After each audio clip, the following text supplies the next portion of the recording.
À partir d'une origine unique, l'évolution est un immense buisson ayant fabriqué toutes ces formes aujourd'hui.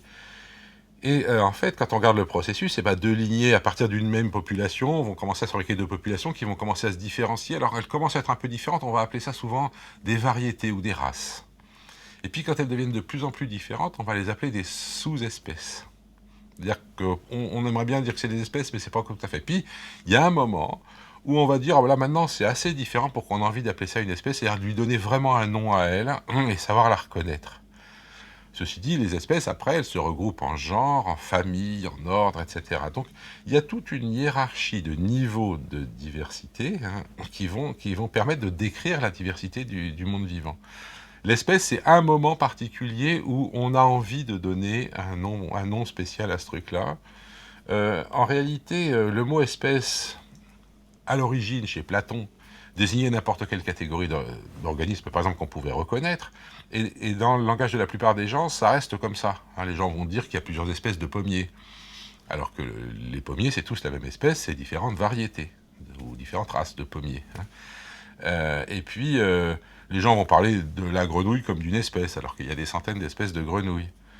Alors nous, pour désigner ça, on a un mot, ça s'appelle taxon. Un taxon, c'est un groupe d'individus qui a une individualité dans le buisson de l'évolution. Mais le mot espèce, on l'a restreint à un des niveaux de description de la diversité, celui où on a l'impression vraiment qu'il vient de se fabriquer quelque chose d'un peu stable, d'une différence qui a de l'avenir, si vous voulez.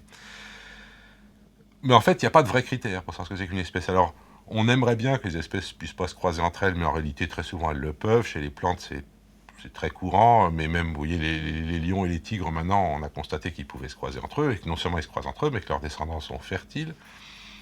Donc, c'est pas vrai qu'on fixe l'espèce comme ça, un truc qui peut pas se reproduire avec les autres. C'est pas comme ça que ça marche. C'est les gens qui connaissent bien le groupe, qui vont décrire la diversité de ce groupe, on appelle ça les taxonomistes.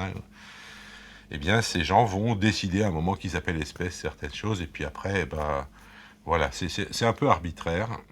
Et sincèrement, je pense que on ne devrait pas se focaliser tellement sur l'espèce comme le niveau de description de la diversité. J'entends des gens qui disent que la biodiversité, c'est la diversité des espèces. Non, la biodiversité, c'est la diversité de toutes les branches du rameau de l'arbre évolutif. Les espèces, c'est un des niveaux de description qui n'a pas tellement plus de valeur qu'un autre.